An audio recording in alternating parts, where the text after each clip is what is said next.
Salut à tous les amis, j'espère que vous allez bien. Putain, avec la nuit on dirait que je suis chauve, c'est marrant. Bon bah écoutez, merci à tous, hein. Pas mal de gens m'ont écrit félicitations, la config de l'Alpine, c'est vrai qu'elle est belle cette caisse. C'est un vrai bel objet, tu vois. La voiture est belle, la couleur, le carbone, il y en a partout, c'est exclusif, c'est français. Incroyable, c'est incroyable, franchement. Je suis fan de ma bagnole.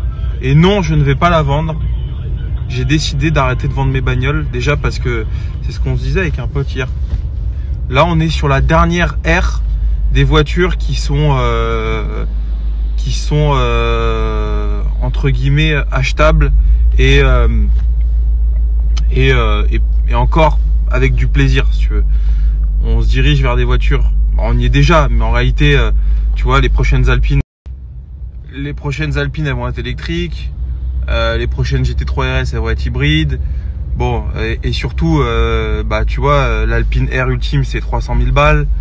La nouvelle GT3 RS, c'est 400 000 balles. Bon, bref, vous avez compris un peu ce que je veux dire par là. Et au final, j'aurais beau changer, prendre mieux. En fait, mieux, je pense qu'on arrive au bout du mieux. Et oui, plus performant, peut-être plus joli. C'est vrai que les constructeurs, ils vont toujours faire des trucs de ouf esthétiquement, mais en termes d'émotion et de plaisir, je pense que je commence à avoir un truc pas trop mal dans le garage. Donc non, je ne vais pas vendre ces voitures. Même la GT3 RS, si je la vends, ce sera pour une Ferrari, mais je pense que je vais pas la vendre. Je vais acheter une Ferrari en plus. Voilà, tout simplement. Parce que je pense qu'une GT3 RS, c'est quand même un peu le Graal. Et que bah, si je peux me le permettre, et c'est fou parce qu'il y a 2 semaines, je disais même pas, hein, il y a 3 jours. Il y a 3 jours, je vous disais pardon que je voulais vendre tous mes biens matériels. Et parfois, je suis quand même un petit peu bizarre. Hein. Je vous l'accorde, les amis. Je vous l'accorde amplement. Même moi, parfois, j'ai du mal à me comprendre. C'est des envies. Mais par contre, ce qui est sûr, c'est que ça fait partie quand même de l'investissement, au même titre que quand tu achètes de l'immobilier, etc. Et bon, c'est des petits placements plaisir, tu sais que tu les as. Je vais factuellement pas avoir beaucoup le temps de les conduire, surtout l'Alpine. Je pense que l'Alpine, dans 2 ans, elle aura genre 1000 km. Non pas parce que je veux pas la conduire ou je veux en mode la garder dans mon garage. Attention, par contre, ça va être 1000 km de glisse, de drift, de folie, tu vois. Mais bon, voilà, quand tu bosses, malheureusement, t'as pas le temps de t'amuser à faire des tours pour rien, mais c'est comme ça. Mais voilà, je suis très content de cette voiture. Je suis très fier. À chaque fois que j'achète une nouvelle voiture, je suis assez fier de moi.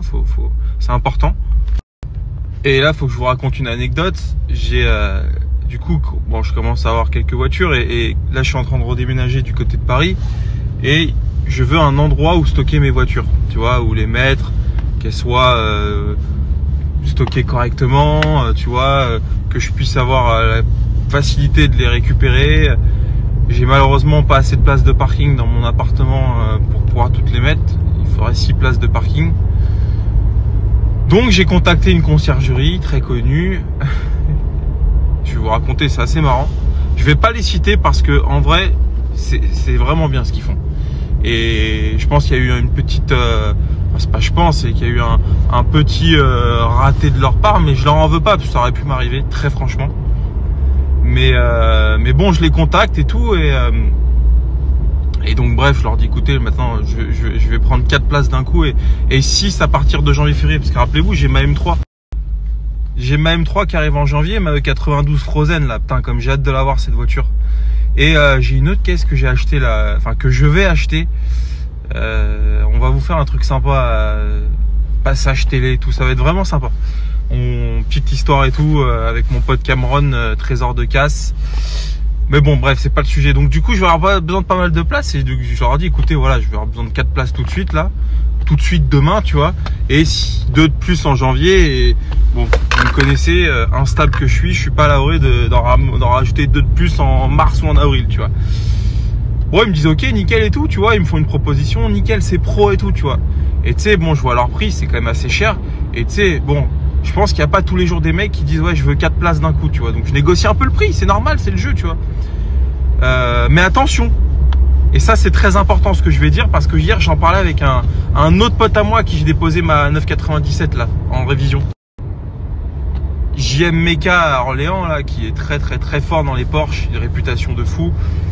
Je lui pose à 9,97 pour faire une révision et on parle, tu vois, parce qu'on est potes et tout, on parle, il me dit putain, lui il a bossé avec des influenceurs et qui pensent, et ça c'est pas du tout ce que je pense, j'ai toujours payé ce que je devais, que parce que tu as un peu de visibilité, et souvent c'est ceux qui ont une visibilité de merde en plus. Ouais, moi pour des stories, du contenu, des vidéos, je paye pas, tu vois. Et souvent en plus c'est des chantiers de fou, hein, des chantiers à plusieurs milliers d'euros. Moi c'est pas ça, tu vois. Genre moi vraiment je mets en avant le fait que je prenne beaucoup de place. Donc voilà, 6 places d'un coup one shot, c'est pas rien, tu vois. Et surtout je veux payer, tu vois. C'est pas genre tu m'offres les places, donc je négocie. Et donc sans faire exprès, le gars me répond en me forwardant les messages qui sont envoyés en interne, le commercial de la conciergerie et je suppose les dirigeants derrière qui prennent les dirigeants derrière qui prennent les décisions. Et donc tu as un des dirigeants qui dit ouais non, en ce moment lui en plus il en met plein la gueule à Porsche, ça le fait pas vis-à-vis de la marque parce que bon je suppose qu'ils doivent peut-être bosser avec les concessions pour stocker des voitures à eux ou des clients des concessions parce que voilà clairement la clientèle de ces conciergeries c'est les clients de Porsche, Ferrari, Lambo, etc. C'est pas le mec qui a acheté. Quoi que regarde, moi ma Mégane 2 RS R26, je veux la stocker là-dedans. Donc bon, comme quoi il y a de tout, mais vous voyez ce que je veux dire. Et il y a un gars qui dit ouais, donc ouais, on veut pas s'affilier à ce genre de mec parce que pas comme ça. Hein, attention, toujours respectueux et tout entre eux. Donc c'est pour ça, je leur en veux pas. C'est pas comme s'ils avaient dit lui c'est un connard, même si je pense qu'ils le pensent au fond. Mais c'est marrant parce que je vous jure, dans ce pays, globalement, même si peut-être j'aurais pris la même décision, je sais pas.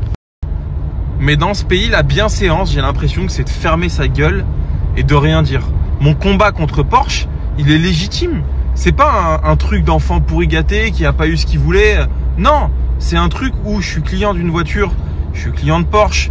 Et on me surfacture, on va pas repartir sur le sujet, vous connaissez les tenants, les aboutissants, mais je veux dire, mon combat, je pense qu'il était légitime. Alors, à ma manière, on peut trouver ça virulent, on peut trouver ça, voilà, mais globalement, mon message, il était légitime, tu vois. Et non, bah à côté de ça, les mecs, bon bah voilà, sont pas d'accord avec ça. Moi, je trouve ça dommage, mais je m'en plains pas, attention. Et ça m'a pas empêché de dormir. Hein. Je vais en trouver d'autres des garages, hein. Mais c'était pour vous raconter quand même que parfois dire ce qu'on pense dans ce monde-là, ça n'a pas que du bon. Tu vois ce que je veux dire? Ce qui est dommage, parce que je trouve que c'est important de dire les choses.